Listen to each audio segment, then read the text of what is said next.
Hello everyone, welcome to my YouTube channel Economics by Renu. Micro economics की last video में हमने देखा था कि यूटिलिटी क्या होती है और यूटिलिटी के दो कंपोनेंट्स यानी कि टोटल यूटिलिटी और मार्जिनल यूटिलिटी के कंसेप्ट्स को हमने पढ़ा था। आज हमको उन दोनों के बीच का रिलेशनशिप देखना है, यानी कि अगर मान लीजिए मैं एक वेरिएबल को इंक्रीज या डिक्रीज कर रही हूँ तो दूसरे वेरिएबल पे उसका क्या इम्पैक्ट पड़ेगा, वो बताता है relationship between total utility and marginal utility. तो रिलेशनशिप पढ़ने के लिए बेस्ट होता है कि हम पहले एक शेड्यूल बनाएं। शेड्यूल के बेसिस पर फिर हम उसका ग्राफिकल रिप्रेजेंटेशन करके कुछ ऑब्जर्वेशंस या फिर हम कह सकते हैं कि कॉन्क्लूजन्स निकाल के उसका एंड करते हैं। तो इसके लिए हमें पहले एक शेड्यूल बनाना होगा। शेड्यूल में हमने यहाँ पर यूनिट्स रखे हैं, फिर हमने टोटल यूटिलिटी ली है और तीसरा पार्ट हमारा मार्जिनल यूटिलिटी का है। तो हमने 6 बार कंजम्पशन करा है किसी यूनिट का, फिर उसकी टोटल यूटिलिटी नोट डाउन करी है। जैसे कि 0 यूनिट पे 0 कंजम्पशन है, फर्स्ट पे 8, सेकेंड पे 14, 3 पे 18, 4 पे 20, 5 पे 20 और 6 पे 18। तो मार्जिनल यूटिलिटी का फॉर्मूला हमारे पास था कि TUN-TUN-1, यानी कि अभी आप जिस यूनिट पे हो उसका पहले का यूनिट माइनस करेंगे तो हमारे पास मार्जिनल यूटिलिटी आ जाएगी। तो जब हमारा कंजम्पशन ही ज़ीरो है तो हमारी टोटल यूटिलिटी ज़ीरो है, डेफिनेटली हमारी मार्जिनल यूटिलिटी भी कुछ भी नहीं आएगी क्योंकि इसके पहले कोई कंजम्पशन हुआ ही नहीं है।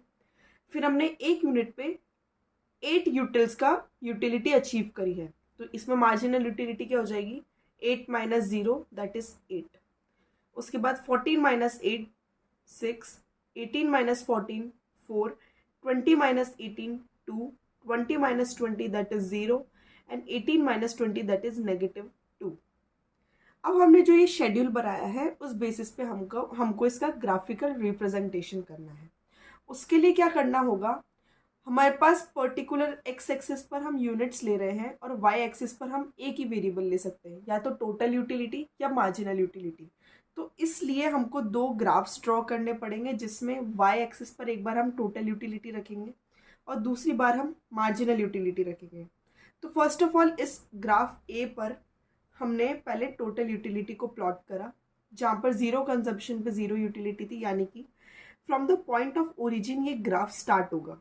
फिर एक यूनिट पर हमने करा 8 यूटिल्स का कंजम्पशन, उसके बाद 2 यूनिट्स पे हमने करा 14 यूटिल्स का कंजम्पशन, फिर थर्ड पे करा हमने 18 का,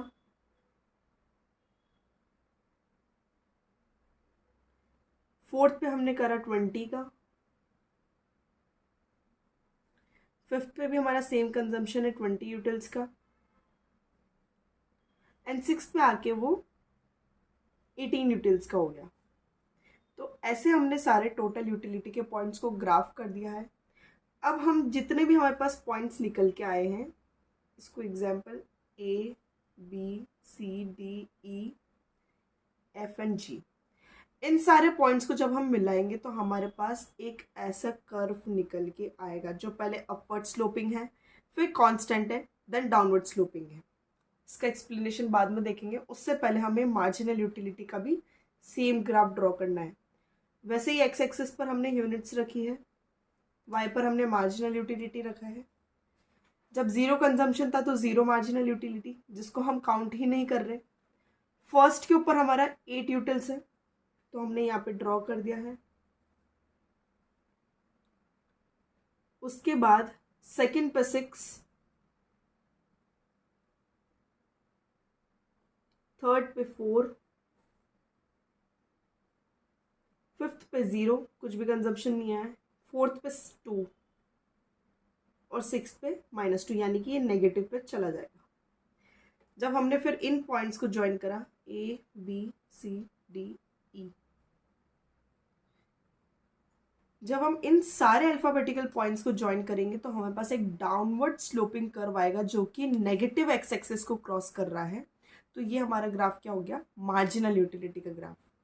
अब हमें कुछ ऑब्जर्वेशंस निकालने, कुछ कंक्लूजन्स निकालने इन दोनों के बेसिस पर, तब हम डिसाइड कर पाएंगे कि इनका रिलेशनशिप क्या है। पहले तो हम ग्राफिकल तरीके से देखते हैं। यहाँ तक तो हमें कोई ट्रेंड पता नहीं लग रहा था, लेकिन एकदम से यहाँ जी पॉइंट पे आके ग्राफ डाउनवर्ड स्लोपिंग चला गया।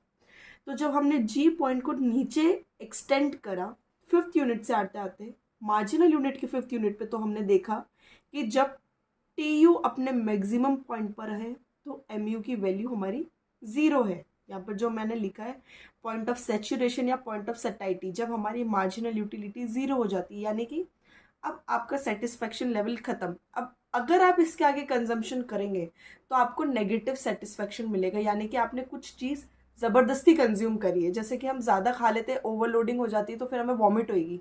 तो वही वाला तरीका है, जब हम ज़्यादा कंज्यूम करते जा रहे हैं तो एक पॉइंट आएगा जब हमारा पेट भर जाएगा, या फिर पेट नहीं भी बन रहा है तो मन भर जाता है।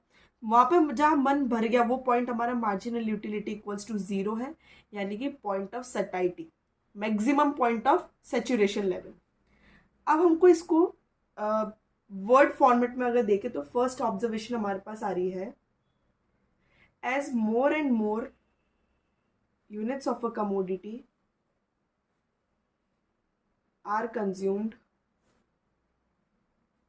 the marginal utility derived from each successive unit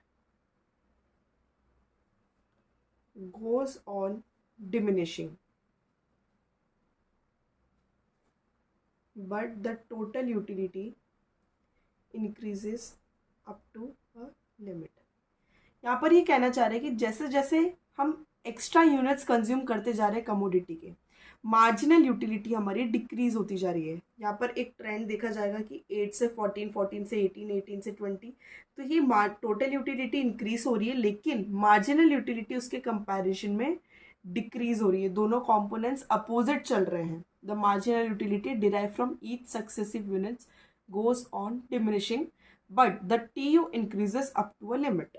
यहाँ पर हमारी ये लिमिट आ गई थी, जबकि ये कांस्टेंट हो गया, यानी कि फोर्थ यूनिट के बाद में हमारा सेचुरेशन लेवल गिरने लग गया। टोटल यूटिलिटी हमारी यहाँ पे इंक्रीज हो रही थी 8, 14, 18, 20, लेकिन जब वापस 20 आए, यानी कि बस अब हमें यह ग्राफ यहाँ पर रोकना है। यहाँ से हमारा जो टोटल यूटिलिटी है वो गिरने लग जाएगा, पहले कांस्टेंट होगा देन उसके बाद गिरेगा। सेकेंड ऑब्जर्वेशन हमारे पास ये आ रही है, as long as marginal utility remains positive, total utility goes on increasing। अब हमें देखना है कि जब तक मार्जिनल यूटिलिटी हमारी पॉजिटिव है तब तक टोटल यूटिलिटी इंक्रीज हो रही है। यहाँ पे देखा था हमने, भले से ये मार्जिनल यूटिलिटी डिक्रीज हो रही है, लेकिन फिर भी यहाँ पे इसका इंटीजर टर्म तो पॉजिटिव का ही है। तो पॉजिटिव ज़ीरो तक हम कहेंगे कि टोटल यूटिलिटी इंक्रीज हो रही है, और जैसे ही हमारे पास मार्जिनल यूटिलिटी नेगेटिव में गई, यानी कि उसका ग्राफ जब एक्स एक्सिस के डाउनवर्ड्स चला गया, तो हमारी टोटल यूटिलिटी डिक्रीज होने लग जाएगी। ये ट्रेंड है, 0 से लेके 4 यूनिट तक की कंजम्पशन में टोटल यूटिलिटी इंक्रीज हो रही है और मार्जिनल यूटिलिटी पॉजिटिव है। फिफ्थ यूनिट पे आके टोटल यूटिलिटी स्टेबल हो गई, मार्जिनल यूटिलिटी ज़ीरो हो गई। फिर मार्जिनल यूटिलिटी नेगेटिव पे गई तो टोटल यूटिलिटी डिक्रीज होने लग गई। थर्ड हमारे पास आता है, when marginal utility is equals to zero, total utility is maximum. जो हमने ग्राफिकल नोटेशन में देखा था, जो हमारा पॉइंट ऑफ सैचुरेशन है या फिर पॉइंट ऑफ सटाइटी है, वहाँ पर जब हमारा मार्जिनल यूटिलिटी ज़ीरो है तो हम इसको पहले एक्सटेंड करके देखेंगे ये पॉइंट का मीट हो रहा है। तो ये जी पॉइंट पे आके हम रुके थे, और ये जी पॉइंट कौन सा है, फिफ्थ यूनिट यानी कि 20। जब मार्जिनल यूटिलिटी ज़ीरो है, टोटल यूटिलिटी हमारी मैक्सिमम पर रहती है, उसके बाद से फिर हमारा ग्राफ नीचे गिरने लग गया। इसको 3 फेज में अगर डिवाइड किया जाए, सी तक हमारा ग्राफ पॉजिटिव था, यहाँ पर आकर हमारा ग्राफ स्टेबल हो गया, और जी के बाद हमारा ग्राफ नेगेटिव चला गया, यानी कि गिर पहले पॉजिटिवली इंक्रीज हुआ, स्टेबल हुआ, अब डाउनवर्ड स्लोपिंग जाएगा। फोर्थ पॉइंट ये आया, marginal utility of sixth unit is negative, as a result of it total utility of 6 unit falls from 20 to 18। यानी कि जब हमारा मार्जिनल यूटिलिटी एकदम से पॉजिटिव से नेगेटिव नोटेशन पर चला जाता है तो हमारी टोटल यूटिलिटी इंक्रीजिंग की वजह डिक्रीजिंग चली जाती है। यानी कि 5th यूनिट पे हमारे पास 20 यूटिल्स का सेटिस्फैक्शन था और वहीं 6th पॉइंट पर आकर हमारा 80 यूटिल्स का सेटिस्फैक्शन हो गया, यानी कि 2 यूनिट से हमारा सेटिस्फैक्शन लेवल गिर गया है। तो ये कुछ हमारे पास कंक्लूजन पॉइंट्स है। और अगर इनको शॉर्ट में अगर देखें हम तो हमारे पास क्या ऑब्जर्वेशन निकल के आता है। फर्स्ट कि T U equals to summation of M U, यानी कि टोटल यूटिलिटी क्या होती है, मार्जिनल यूटिलिटी का सम अप। सेकेंड हमने देखा T U increases as long as M U is positive, जो हमने ऊपर देखा। जब तक एम यू पॉजिटिव यानी कि यहाँ तक 2 तक, तब तक हमारा टोटल यूटिलिटी पॉजिटिव रहेगी, मतलब यानी कि इंक्रीज करती रहेगी। फिर when M U is 0 total utility is maximum. ये वाला पॉइंट 5th पॉइंट हमारा maximum point of satisfaction 5th point है। 4th when M U is negative T U starts decreasing. जब भी हमारा एम यू नेगेटिव हुआ 6th पॉइंट पे तो हमारा टी यू फॉल होने लग गया, 20 से 18 पर आ गया। And last point decreasing M U implies T U is increasing at an decreasing rate। जब जब हमारा एम यू डिक्रीज हो रहा है ये बताता है कि हमारा जो टोटल यूटिलिटी का ग्राफ है वो डिक्रीजिंग पॉइंट से इंक्रीज हो रहा है। ये पॉइंट को हम कैसे समझेंगे, देखिए यहाँ पे हमने टोटल यूटिलिटी लिया था 0, 8, 14, 18, 20, 20 और 18। अब हम देखते हैं कि डिक्रीजिंग पॉइंट से कैसे हो रहा है। तो ये तो हमारा 0 ही था, 8 में से 0 माइनस किया तो हमें बस 8 आया था। 14 में से 8 माइनस किया हमने तो हमें बस 6 आया।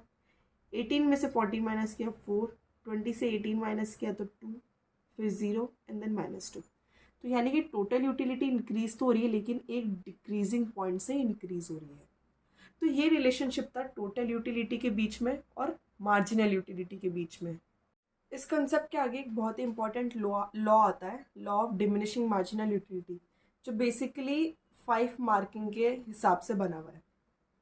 इसमें ये कहते हैं कि it states that as more and more standard units of a commodity are continuously consume marginal utility derive from each additional unit must decline.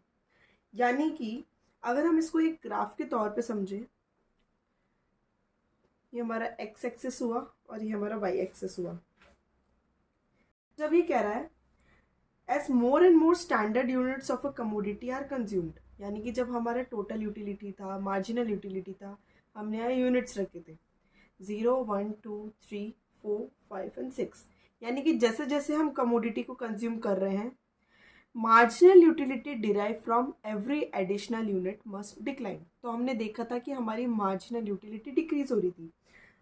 यानी कि जैसे जैसे हम एडिशनल यूनिट्स का कंजम्पशन करते जाएंगे हमारी मार्जिनल यूटिलिटी डिक्रीज होती जाएगी। मार्जिनल यूटिलिटी पहले हमने देखा था 8 थी, फिर 6 हुई, 4, देन 2, 0 और -2। यानी कि जब हम एडिशनल यूनिट कंज्यूम करते जा रहे हैं हमारी मार्जिनल यूटिलिटी डिक्रीज हो रही है, +2 +2 +2 +2 के हिसाब से ये डिक्रीज होती जा रही है। उसके बाद इसमें ये कहता है कि 2 असम्पशंस लेके चलते हैं हम। फर्स्ट असम्पशन हमारे पास ये रहता है only standard units of commodity are consumed. यानी कि हमें रैंडमली किसी भी कमोडिटी का कंजम्पशन नहीं करना है, उनको यूनिट के बेसिस पे कंजम्पशन लेना है। यानी कि अ कप ऑफ टी नहीं, इसके बदले हम स्पून ऑफ टी नहीं बोल सकते क्योंकि कोई भी चम्मच से चाय नहीं पिएगा, डायरेक्ट एक कप पिएगा। अ ग्लास ऑफ वाटर, हम इसको स्पून ऑफ वाटर नहीं बोलेंगे। तो हमारे पास हमेशा एक स्टैंडर्ड यूनिट होनी चाहिए कंजम्पशन की। उसके बाद में हम देखते हैं कि कंजम्पशन जो है कमोडिटी का वो कॉन्टिन्यूस होना चाहिए।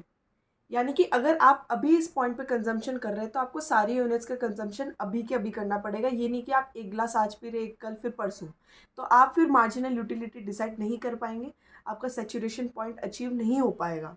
तो हमें कंजम्पशन हमेशा कॉन्टिन्यूस प्रोसेस में रखनी है। जो आज कंज्यूम हो रहा है उसको आज ही करना है, कल के भरोसे हमको नहीं रहना है, ताकि हमें हमारी टोटल यूटिलिटी पता लग पाए, हमें हमारी मार्जिनल यूटिलिटी पता लग पाए। तो मार्जिनल यूटिलिटी का अगर आपसे लॉ पूछा जाता है तो आपको वापस ये टेबुलर फॉर्मेट बनाना है, जिसमें दिखे कि हाँ, जब आप यूनिट्स कंज्यूम करते जा रहे हो तो आपकी मार्जिनल यूटिलिटी डिक्रीज हो रही है। और फिर एक ग्राफ ड्रॉ करेंगे जिसके अंदर ये वाला कर्व, यानी कि A and B curve marginal utility को डिनोट कर रहा है, MUX। ठीक है, यानी कि जब हमारे पास ये यूनिट्स थी, यहाँ पर हमने एक्स एक्सिस पे मार्जिनल, वाई एक्सिस पे मार्जिनल यूटिलिटी रखा, और एक्स एक्सिस पे हमने नंबर ऑफ यूनिट्स रखी। तो जैसे जैसे हमारी यूनिट्स इंक्रीज हो रही है, हमारा मार्जिनल यूटिलिटी डिक्रीज हो रहा है। यही बोलता है हमारा law of diminishing marginal utility. तो सबसे पहले हमको बताना है कि मार्जिनल यूटिलिटी क्या है, उसके बाद हम इस लॉ के अजम्पशंस लिखेंगे, शेड्यूल बनाएंगे, ग्राफिकल नोटेशन लिखेंगे, और फिर इस पॉइंट को कंक्लूड कर देंगे कि हमारा लॉ क्या कहना चाहता है। आगे के आगे का जितना भी कंसेप्ट हम उसकी नेक्स्ट वीडियो में देखेंगे। अगर आपको कोई डाउट रहता है तो आप कमेंट सेक्शन में बता सकते हैं। Thank you.